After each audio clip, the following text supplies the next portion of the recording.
Hello, Platypus class. I just wanted to give you a quick explanation of how to use your virtual classroom for our home learning. As you will see, you have got a home learning timetable here. This one on this page is for the morning, and on the next page you will see that it is for the afternoon.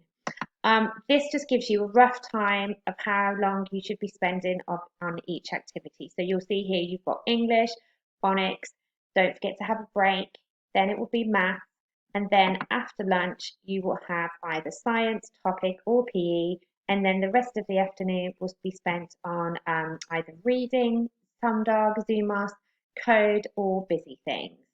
Now, there are lots of different links on these slides, and all you have to do to access them are to click on these pictures.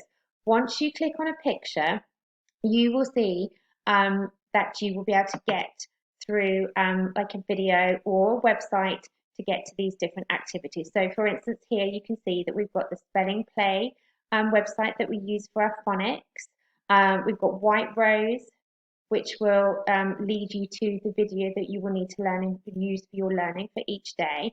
And then I've also put some extra things in here. So I've got books that we have been reading in the classroom. You can click on them and they will send you through to the link to watch the video.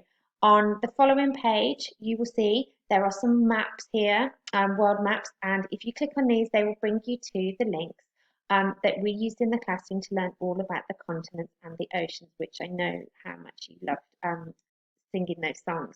So that will help you remember how to learn them. You've also got the Reach Out Reporter website here, which is really great for keeping up to date with all those things that are happening in science in the world. And then you've got things like the links to Zoomas and Busy Things and all those different things here. So I hope you enjoy doing those.